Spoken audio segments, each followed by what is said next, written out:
I began my research by searching #MadridFood on Instagram, where I noticed it was mostly typical Spanish meals such as paella and tapas.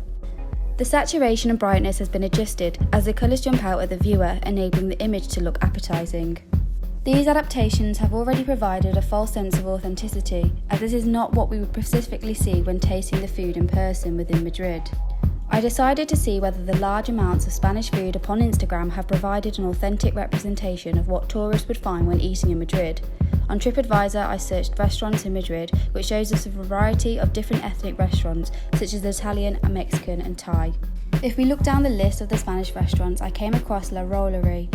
Their menu del dia, you can see a division between English food, which contains scrambled eggs and bread, and compared to this we see Spanish breakfast including an omelette. Similarly, From Madrid section provides us with churros, which are well known within the city. Another Spanish restaurant called Entre Santos, there are two separate menus where one is typical Spanish food including paella and the other is typical tourist Americanized versions of food such as chips and burgers.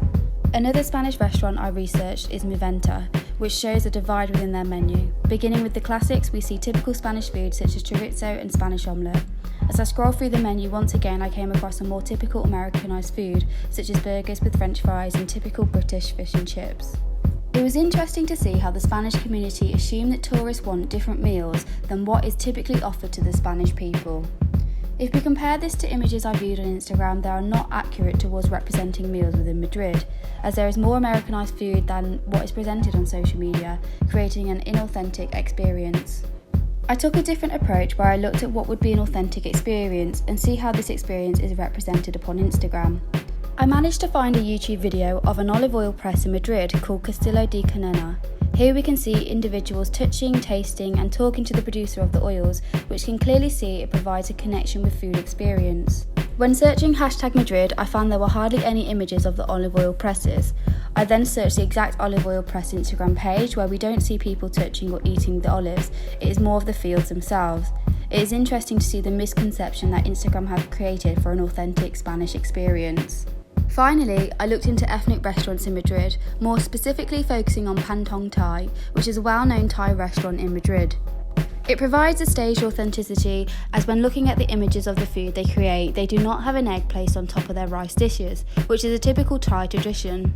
By looking at their food menu, it shows dishes that have the name Thai in them, that all have a chilli next to them, for example the Thai seafood salad and the Thai basil eggplant. The menu implies the hotter the dish, the more authentic or native the food would be. The ethnic restaurant is a symbolic stage which the exploration of the exotic is simplified through the concept of authenticity.